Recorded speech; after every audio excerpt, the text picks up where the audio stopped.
Chapter 1. The Gate. The airport terminal buzzed with the usual noise. Boarding announcements, rolling suitcases, the low murmur of impatient travelers checking the time.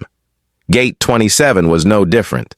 Flight 863 to Chicago had just closed its final boarding call, and Jasmine Carter was logging the final passenger list on her handheld tablet. She barely had time to exhale when the shouting started. "I was here 5 minutes ago!" The voice was sharp, male, white, loud enough to freeze nearby conversations. Jasmine looked up calmly to see a man in his late 40s charging toward her desk, face red, eyes wide with fury. "You people are always pulling this crap," he barked, jabbing a finger toward her. Jasmine's grip tightened on her tablet. "Sir," she said evenly, "the final boarding call was announced at 3:10.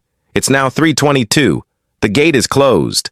"I was in the restroom," he yelled, stepping in closer, too close.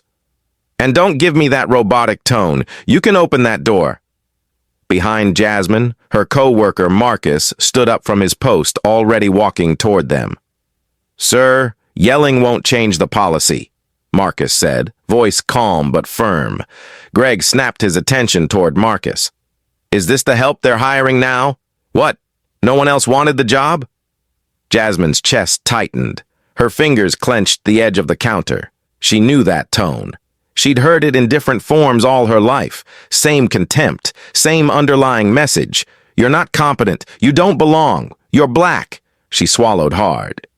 "We're following FAA regulations. The door can't be reopened once secured." Greg leaned in until Jasmine could feel his breath. "You're just doing this because I'm white. You think you can disrespect me and hide behind a rule book?" Marcus stepped between them. "That's enough." "Oh, of course," Greg sneered. "Here comes the muscle. Don't want to look bad in front of your manager, huh?" People were watching now, phones recording, but no one intervened. No supervisor had come, no security, just Jasmine taking it, just Marcus standing in front of her like a shield. Greg finally turned, spat on the floor, and stormed off, muttering slurs under his breath. Jasmine stood there, still as stone, her hands trembling. Marcus looked at her. "You good?" She nodded, lips tight. "Yeah, just another day at work, right?" But inside, something broke. Not just from the yelling, from the silence that followed it. Here's Chapter 2 of She Wasn't the Problem, He Was the Pattern, approximately 3,000 characters. Chapter 2. Debrief or Deflect. Jasmine sat alone in the break room 10 minutes later, the fluorescent light buzzing faintly above. Her hands were wrapped around a lukewarm paper cup of coffee she hadn't touched. Her name tag still hung crooked from her vest, and her shoulders, usually squared, were slightly slumped. Marcus entered, shutting the door gently behind him. "You sure you're okay?" Jasmine let out a long breath. "I'm not crying, if that's what you're asking." "I didn't expect you to. But that doesn't mean you're okay." She looked up at him. "Why does this still get to me, Marcus?" "It's not the first time." "Because we're not made of stone," he replied. "Because even when we're trained to take it, we still feel it." Before either of them could say more, the door opened again. Their supervisor, Linda, stepped in, her tone clipped and professional. "I just got off the phone with corporate. Apparently there's a video of the incident circulating. We've been flagged." Jasmine's stomach tightened. "Flagged how?" "Media flag. Potential viral post. A passenger filmed part of the interaction and posted it. It's picking up steam. I need you to write a report, Jasmine, and make sure it's clean. No emotional language." "Clean," Marcus echoed. "She was screamed at in public and threatened." Linda raised a hand. "Look, I'm not saying it was okay, but corporate wants to control the narrative. We need to be cautious. If this blows up, it reflects on all of us." Jasmine's voice was low. "So what exactly do you want me to say?" "Just focus on the sequence of events. The man's name was Greg Sanders. He's a frequent flyer, apparently filed a complaint." Jasmine's jaw tensed. Of course he did. Linda hesitated. Also, please don't mention race in your statement. Marcus stood up straighter. Excuse me? You know what I mean. Once race gets mentioned, it becomes a PR crisis. It already is, Jasmine said. You're just hoping it doesn't get loud enough for anyone to care. Linda looked caught, but didn't deny it. Just write the report. After she left, Jasmine looked at Marcus. They'd rather I downplay what happened than admit a pattern. They want to survive the news cycle, Marcus replied. Not fix the problem. Jasmine opened her laptop, hands hovering over the keyboard. I don't want to just file this, she said. I want to finish it. Marcus nodded slowly. Then maybe we don't go through them this time. Maybe we go around them. Chapter 3. Upload. That night, Jasmine sat in her apartment, laptop open, the glow from the screen the only light in the room. She'd replayed the video from the airport a dozen times, each loop tightening the knot in her chest. The volume wasn't even necessary. Greg's rage showed in his face, his body, the way he loomed over her like she was something to control, not someone to respect. She clicked pause. Frame by frame, she watched her own composure crack. Her eyes drop, her voice quiet. That part hurt more than anything. Her strength didn't come from silence, but the world often expected it from people who looked like her. A message popped up from Marcus. Still sure you want to go through with this? She replied. He didn't just humiliate me. He revealed all the others they've let walk away. A pause. Then I've got your back. She took a breath, opened a blank post, and began to write. My name is Jasmine Carter. I'm an airline employee who was screamed at, belittled, and threatened by a passenger today at Gate 27. He missed his flight. He blamed me. But what happened wasn't just about one man's anger. It was about who he thought I was, and who he thought he could get away with yelling at. This isn't new. It's not rare. And it's not just my story. But today, I'm not letting it stay quiet. She uploaded the video, cut, captioned, no edits to soften the truth. Within an hour, the post was gaining traction. By morning, it had been shared over 12,000 times. Marcus texted, "It's everywhere." News outlets began reaching out. Civil rights groups reposted the video. Public figures commented with support.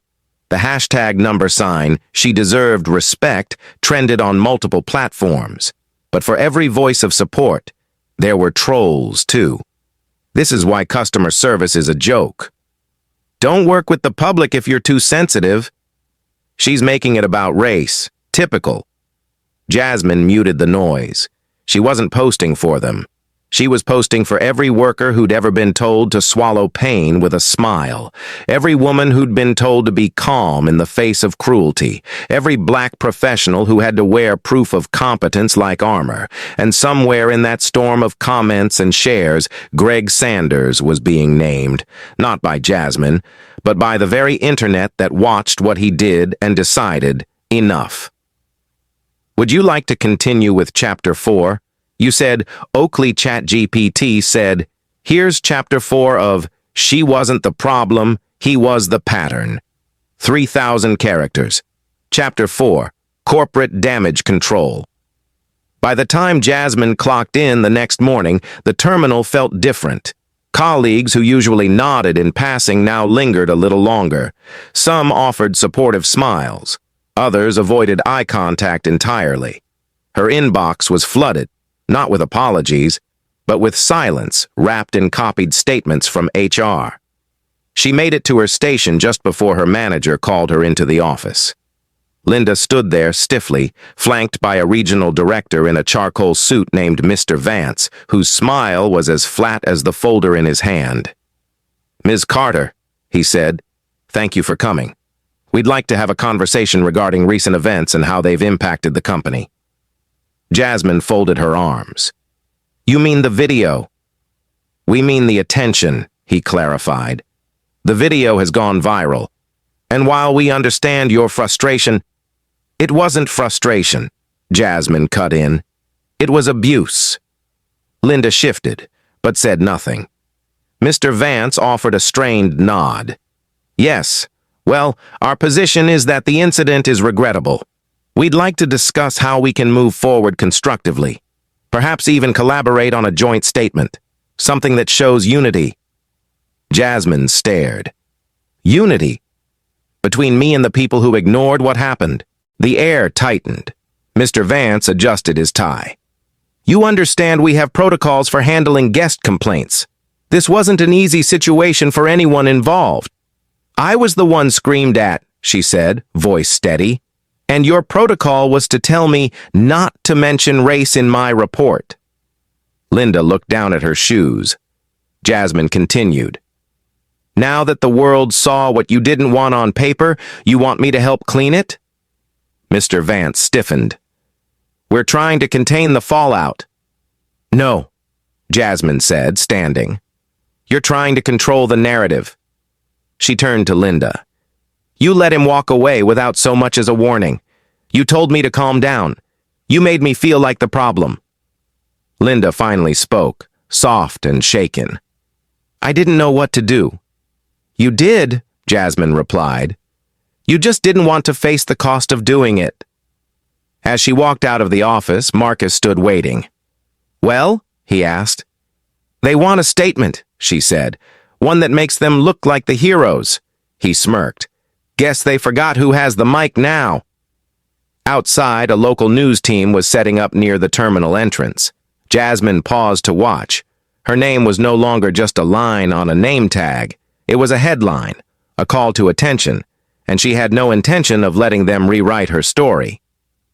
Shall we move forward with Chapter 5? You said, okay. ChatGPT said, here's Chapter 5 of She Wasn't the Problem, He Was the Pattern. 3,000 characters. Chapter 5, Speaking Loud, Standing Alone. The camera lights weren't new to Jasmine, but the attention was.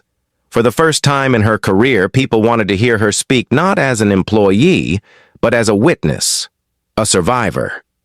She stood outside the airport next to Vanessa Bell, a local reporter who had reached out for an exclusive. We'll keep this straightforward, Vanessa said gently. I won't twist your words.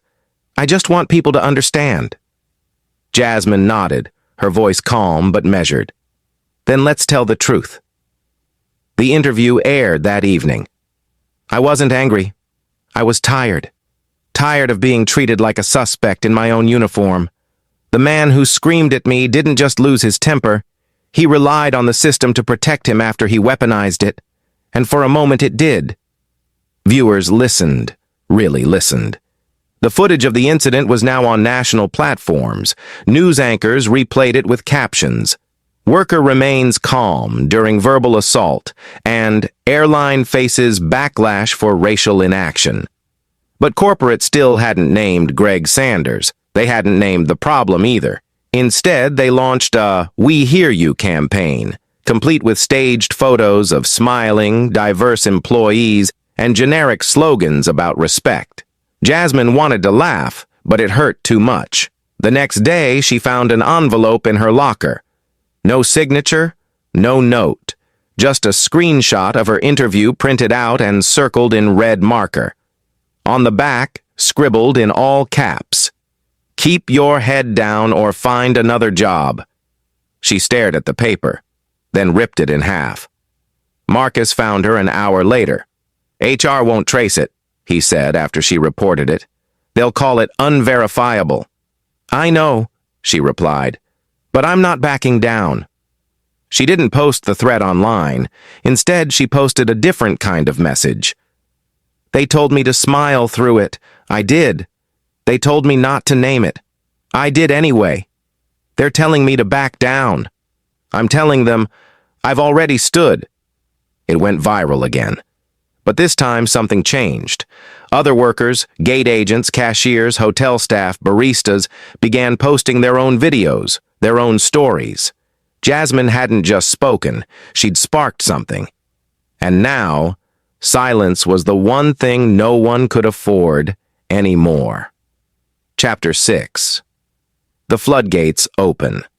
3 days later, Jasmine woke up to a notification storm.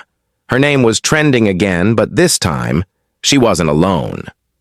A flight attendant in Atlanta had posted a tearful video detailing how she'd been cursed at by a customer and told, "I don't take orders from your kind." A young receptionist in Detroit shared screenshots of a manager reprimanding her for talking back when she asked a customer not to use a racial slur. A baggage handler in Phoenix posted a photo of a sign left in his locker. "Go back to where you came from." Hashtags exploded. "Not your punching bag," Horsa, Frontline, While Black. Respect. Has no uniform. Jasmine scrolled through it all, heart heavy but lit with something new. Solidarity. Marcus sent her a message with a link to a private group chat of airline workers across the country. They wanted to talk, organize, share resources, and most of all, make sure this moment didn't get swept under the rug. "They're calling you the face of something real," Marcus said. "I didn't ask to be," she replied. "No one does," he said, "but it's yours now." That night, Jasmine joined the group video call. Dozens of faces, different cities, different uniforms, but the same tired eyes, the same quiet strength. They traded stories, painful ones, honest ones, but beneath the heartbreak was strategy. A plan to call on their unions, to demand real anti-harassment policies, to ensure that passengers like Greg Sanders weren't just privately warned, but publicly banned. They talked about transparency, representation, protections. And for the first time, Jasmine didn't feel like she was yelling into a void. She was part of a chorus. Later that week, a breaking headline changed everything. Greg Sanders identified and placed on no-fly list after airline worker abuse incident. The airline hadn't planned to act, but pressure had a way of forcing hands when silence no longer bought them peace. Greg's statement was weak, apologizing for the misunderstanding and blaming travel stress. But the public wasn't buying it. The airline released a revised policy, zero tolerance for verbal abuse, independent review panels for harassment complaints, mandatory anti-bias training for frontline-facing managers. It wasn't everything, but it wasn't nothing, and it wouldn't have happened without Jasmine. In her next post, she didn't gloat. She simply wrote, "They thought I was one person, but I was hundreds, and now they see us." Chapter 7. Internal storms. The change outside was visible. Headlines, policy shifts, hashtags that echoed across terminals and timelines. But inside the airport, the air was different, tense. Colleagues who had once laughed at break-room jokes now whispered when Jasmine walked by. Some congratulated her in private. Others avoided her completely, as if standing too close might put them under the same spotlight. "They're calling me a liability," Marcus said one morning. "Heard it from ops." "You mean for doing the right thing?" Jasmine asked. "For not staying quiet," he corrected. The culture hadn't shifted. It had flinched. Management was under pressure.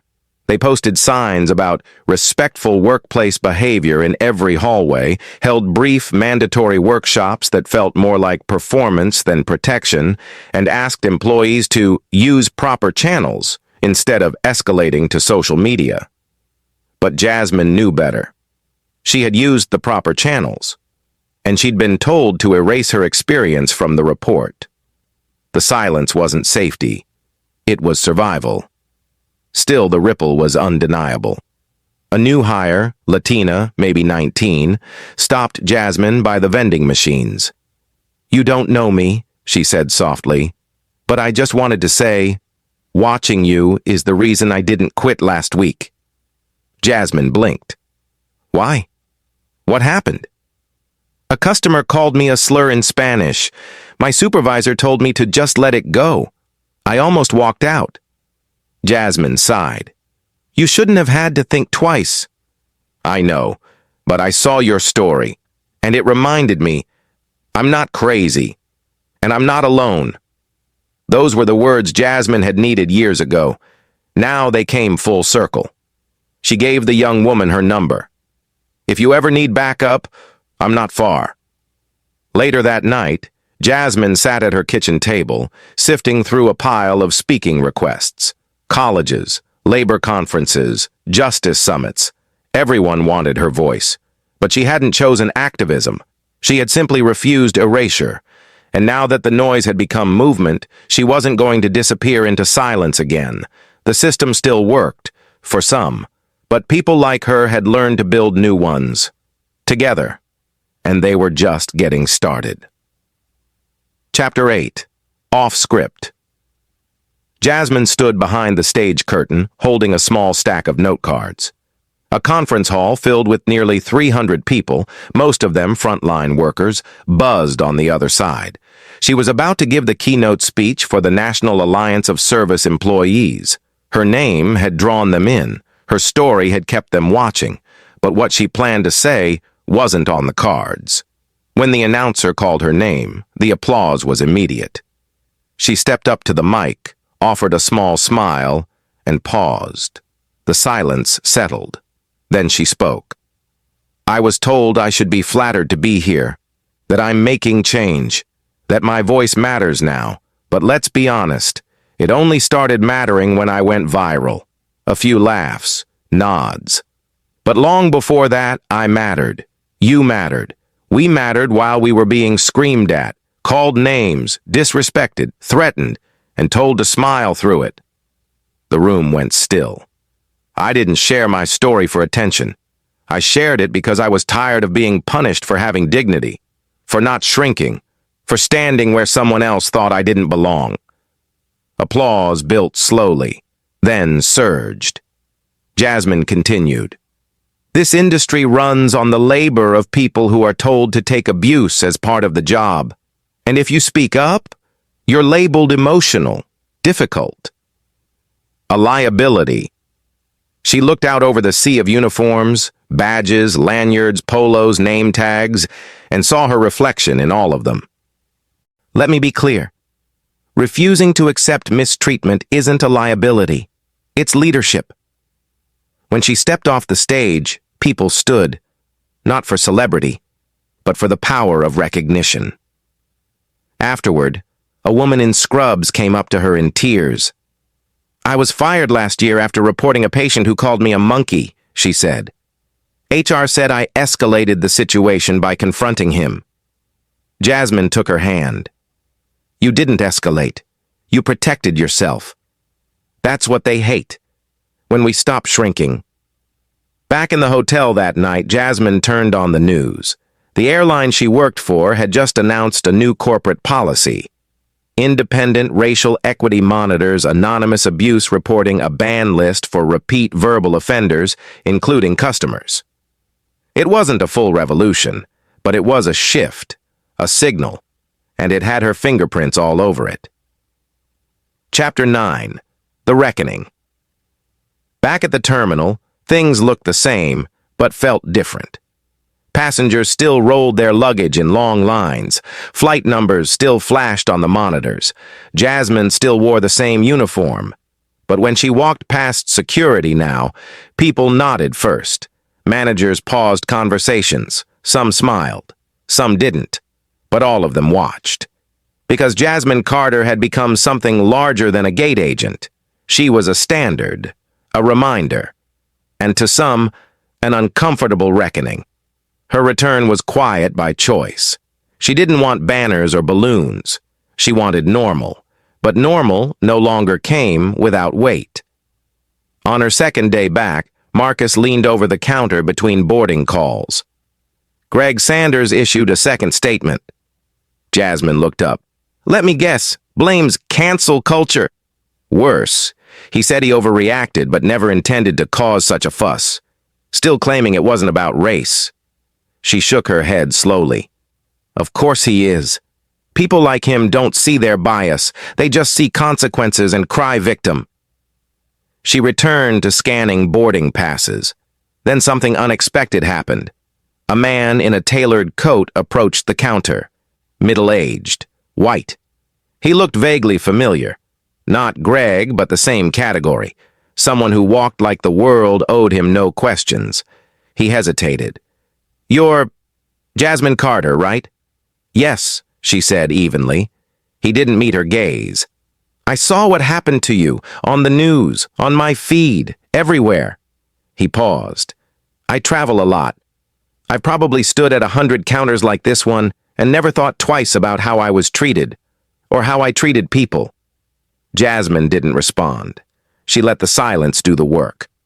I just wanted to say I'm sorry, he finished. Not for what happened, but for never noticing it before. Jasmine nodded slowly. Thanks. Awareness is a start, but change is the next step. He nodded, then moved toward his gate.